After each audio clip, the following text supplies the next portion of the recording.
Here's where the gear stick's supposed to be. There is a gaping hole. There you go. Oopsie. What's happening, everyone? My name is Adrian and welcome back to What the Pun. And today, nice cold British morning. Thought I'll start my day nice and early and head over to Ronald's just to see what's going on. So basically, for those of you who have been following the channel, myself and Ronald have picked up two cars, quite cheap price to be honest, one of which is a Mark 4 Golf GTI and the other is an Audi TT MK1, and both of them had some issues obviously because it was quite cheap for both of them, to be honest. So, and we've been trying to fix them for quite some time now, and I thought, you know, I'll drop by Ronald's and give you guys all an update. So follow me now and let's have a look at what's going on. Alright, so walking up towards Ronald's right now. Cleaning his BMW Z3, I can see. So I'm just kind of wondering what that van, that dad van is over there. Ronald! Yo! What's that silver thing over there? Oh, I'll tell you about that in a minute. No, where is it? It's a Terrain. Yeah, I can see it's a Terrain, but why is it here? It was a bit of a long story. How much time you got? Does it have to be a long story? Like, how long is this story? Well, no, I mean, it's really quick. So, Okay. Right, so my mate, this is my mate's old car, Yeah. and he lives in London, and... So you're fixing it for him? No, I bought it off him. You do know we have two project cars as well, right? Yeah, but like I said, there's a very good reason why I bought it. Okay, yeah, I'm listening. Alright, okay, cool. So quickest way I can explain it, right, is this is my mate's old Terrain, 226,000 miles. What? Yeah, high mileage, right? Okay. Good runner, solid, right? He lives in South London. ULEZ comes into effect next year. Okay. So he's like, I need to get a new car. So he's traded up. He's got himself a 5 Series, and I said I'll take them off him, and I got it for a really good deal actually. Okay. Which I'll tell you about later. Do you want to come see it? Alright, cool. Let's get started. Let's have a look. This is the car. What I know so far is it's a very high mileage car. It's over 200. 226,000 miles. 226,000 miles, and you've bought barely it driven in. Barely driven in. Oh, yeah. It's a Golf. It's barely driven in.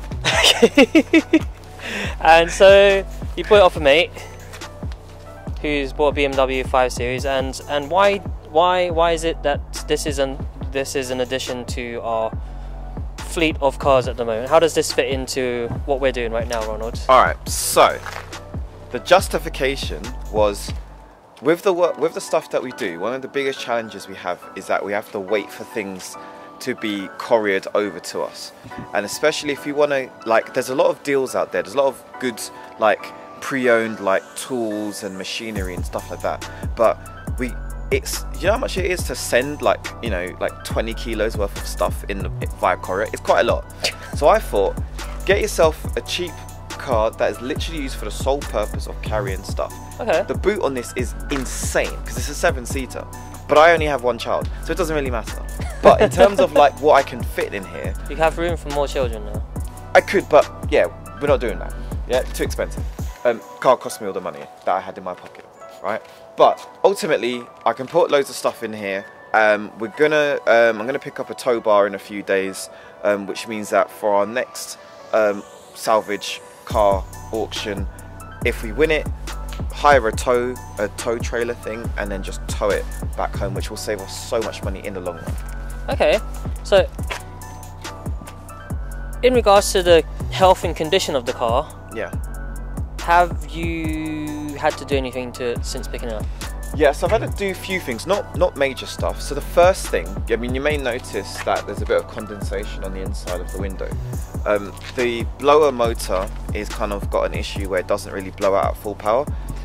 It's a bit, I think ran this, scanned some codes, and it looked like it was an issue with the sensor which controls the power of the AC. So I've got the part already. I'm going to fit that later on today. I had to replace the wipers because they were shot. completely. I had some issues with the EGR valve, where it's heavily carbonized. So took that apart, took the inlet manifold apart, gave that. Mr. Muscle was the secret there. A lot of people don't know about that, but Mr. Muscle, you spray it in the manifold, aggravate it with a toothbrush or a old screwdriver, gets rid of so much carbon. So that was really cool. I've got a camshaft position sensor issue, so sometimes it kind of starts a bit rough and then it kind of sorts itself out, but that's like quite a straightforward thing. But other than that, it's fine. Oh yeah, and also one last thing, the rear shocks were completely shot, so that was probably the first thing I did, health and safety and all that. Alright, so thank you for giving us an update, Ronald. So sounds like you had some relatively simple things to get the car in a respectable condition, right? Yeah. Okay, but that's not what we're here for. So we're here to get an update on Tappy and Tempah. So we're gonna go around and have a look at what we've been doing on them right now. Cool, thank you, Ronald.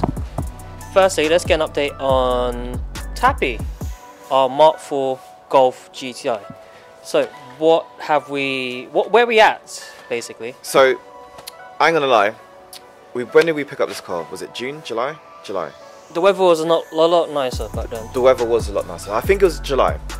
So, the project kind of stalled a little bit. We had some really good momentum sorting out all the misfiring issues and the O2 sensor stuff, which is why I was stalling. So in terms of the engine side of things, that's fine. Okay. But the interior is where our focus was, and also the gear selection, because the car just can't really drive at the moment. That was the main issue. That's why we bought it. And we ended up getting an Audi TT by accident, which we thought we could have finished before getting this ready. Yes, right? and to be fair, we would have finished it beforehand if it wasn't the fact that the engine was completely gone. Yeah, we would have probably honestly, we would have probably true. We would have finished that it by TT, then. you know, we could have done our Nurburgring dream track day at the Nurburgring with the TT and with maybe my car as well. Yeah, but it's okay. We bought it at a price where we know that if we needed to buy an engine, it's not gonna, financially bankrupt us. So it's fine. And we'll get onto that in a minute anyway. Anyways, so don't watch the boot lid. We have got another boot. We just need to get it replaced. But there's no need to do it right now because there's more important stuff. So during the early parts of lockdown 2.0, I realised that the car hadn't been touched and it was starting to develop a lot of mould, right? Which was quite concerning because I was like, don't remember there being this much mould when we got the car. Turns out that there was an old mouldy damp microfiber cloth literally behind this panel, and I know you didn't do it and I know I didn't do it, but it was there, and as a result of that it was causing the mould to be accelerated, and it literally just was on most of this car. It was disgusting. So what I had to do is I've ripped out the receipts, given it a proper clean down, sprayed more Dettol than I would like to use again, and basically get a steam cleaner and just basically go through this bit by bit. And you did all of that without me?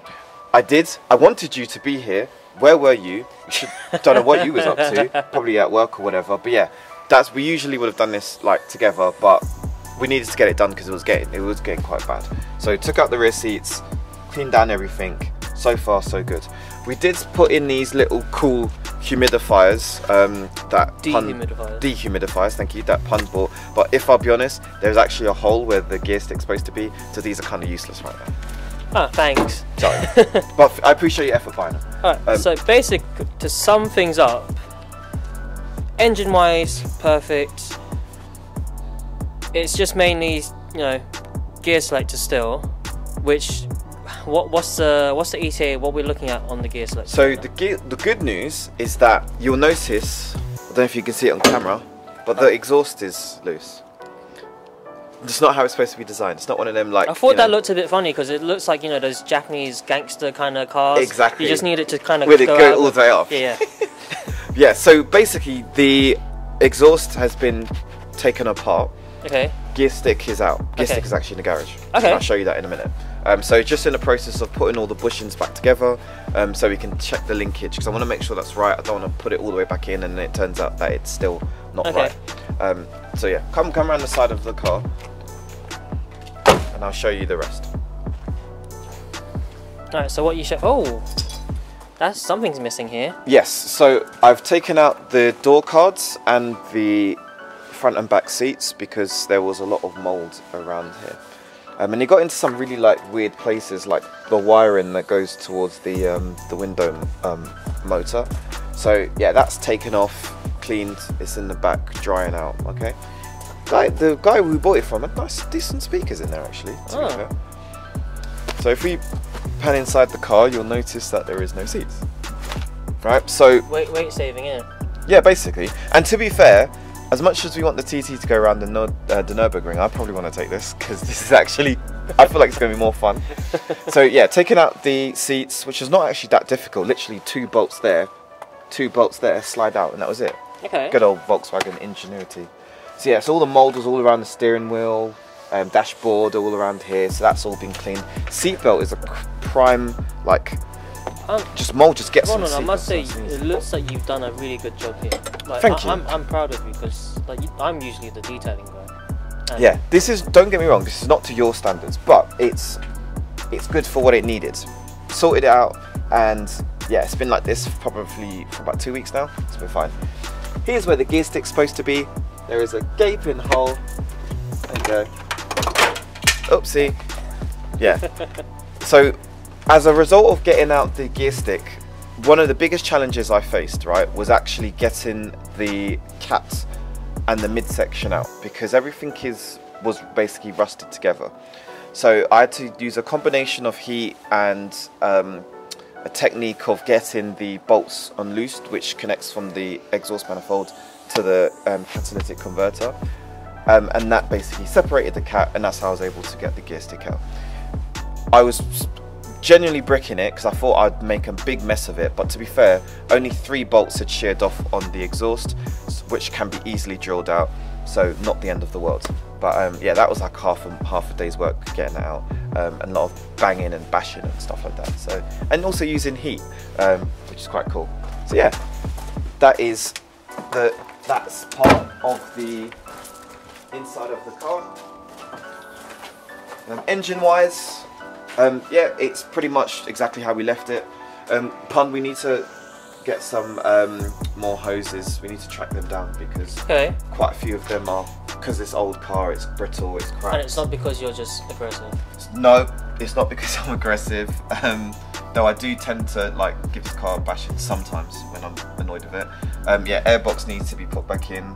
But yeah, other than that, once everything's back together, once gear stick's back in, then we can put it back on the ground. And just basically finish up with the cosmetic bits. Finish up the cosmetics, get the new wing done, get the bonnet latch sorted out. And yeah. And as you would say, jobs are good un. Jobs are good in, exactly. So yeah, no, really happy with this.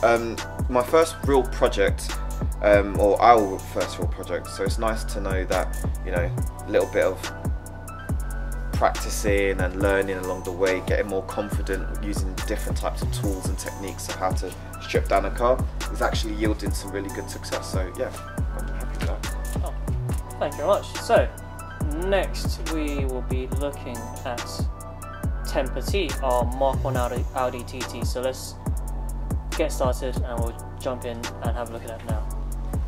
Okay, so we're inside the garage now, and this is what Tappy, no, this is not this is Tempah T. So this is what Tempah T looks like right now. So care to explain, Ronald, what we've done so far with Tempah T? Right, so last time you saw me, I was busy taking care of the timing belt change. And I've never done a timing belt before, so I know it took me way longer than normal. However, I did do it right. However, when we went to start the car, there was no compression in the engine whatsoever. I confirmed that with a compression tester. Literally all four cylinders, just no compression whatsoever, which would tell me that either the cylinder head is completely like gone, it's like gone warped, or piston rings have blown because the engine overheated. Common issue with these TTs, we kind of knew that, that's why we bought it at the price we bought it for. So sometimes your projects don't always progress as quickly as you want, but that's fine if the amount that you paid for it, you know you're going to make profit at the end of it once it's all done. Right, so where we're up to is the cylinder head is pretty much almost off. However, I've literally remembered like the other week that the exhaust manifold is still connected, therefore that's why I can't lift the cylinder head off. The idiot. So yeah, when I get a chance I'm going to get underneath there and get those bolts off, so that the cylinder head can come off. I can have a better look at the piston and see what's going on there. We haven't got an engine crane yet. Okay. Once we get the engine crane, that would allow us to take the Terran, go pick up an engine from up north once the restrictions have lifted, and then we can start the progress. Get cracking. It is a complete and utter mess. Yeah, I can tell. I probably don't know where half the things go, but that's the beauty of little car projects, especially being in the garage. You can just spend all night if you want to put it back together. So yeah, that's basically the update. Engine's gone, need a new engine, need to obtain one. So yeah. Right. Thank you for the update, Ronald. So hopefully, you know, within the next few weeks, you know, as things start progressing, we'll get, you know, Tappy back on the road. Once we had the gearbox back in, and you know, all the cosmetic bits sorted, and once, you know, we get an engine source for the Audi TT, and if, you know, just so happens that anyone that's watching has a 1.8 litre, is a 1.8 litre, right? 1.8 litre. Low mileage. Because this one was only like 60,000 miles, so that'd be awesome. Thank you. A low mileage, 1.8 litre Audi TT engine, you know, just lying around, and you want to give it to us, then we'd be happy to fit it into this Audi TT as well for you. So, anything else you want to add, Ronald? Just thanks for giving me the support along the way, because honestly, everything I'm doing here is completely new to me. So just sometimes it's good to have that that encouragement to just keep going, and progress is being made. Tappy's probably had the most kind of progress done during lockdown, so blessing in disguise, I suppose. Okay, so make sure you're subscribed. We'll keep you all informed as to what's going on with the two project cars. There's nothing to do with the Terran left. Well, no, the Terran is minor stuff. Camshaft sensor needs replacing. That high pressure sensor for the AC needs doing. Control arm bushings, because it was suspension was a bit skew. That's already been sorted. But to be fair, that car was bought as running driving, so it's not like a project car. It's just, we might do some, you know, cool little fun bits when the weather warms up. Maybe. Oh! I got an idea. What?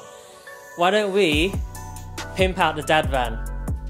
No, you know, like big wheels, tinted windows. You know, like a pimp out the dad van on a budget. I like that. I like the sound of that. Yes, yeah. Because it's already got some tints already, but they do need redoing. Yeah. So that would be a good project, actually. Yeah, future project. So don't forget. Make sure you subscribe, because we'll be tackling window tinting for the very first time. Oh, can we wrap it? Yeah, I don't see why not. Yeah, why not? Yeah, we'll start maybe one panel at a time or something. Do like a zebra. I don't know. Yeah. All right, so that's it for this week. Thank you for following the update on Tappy, Tempah T, and surprisingly, a Terran as well. And what's the code name we're gonna give to Terran now? Since we're giving code names to all our project cars. Actually, the actual project name or code name for that one is Big Tank. Big Tank. And I'll tell you, there's a backstory for that, right? Listen, so back in the day when my wife and I were dating before we got married, we had an old Mark III diesel 1.9. We bought it with 161,000 miles, and it failed. Well, it didn't really fail. The water pump went at 200,000, just before 200,000, and we called that car Little Tank, because we've done like 2 house moves. We got married. Like it did a lot for us. So I think when I see that car, it just reminds me of the Mark III Golf. So that's why I call it Big Tank. Don't worry about that. Okay, cool. Yeah. So that's why I call it Big Tank. Okay, cool. Something that has a bit of meaning to it. Yeah. Well, you know, for the 3rd time, we're gonna try and end this video now. Yeah. So, do make sure you keep yourself subscribed on any updates that we're gonna be doing with the project cars as well. Thank you for watching. Hope you're enjoying the content. See you next time. Bye bye. See you guys.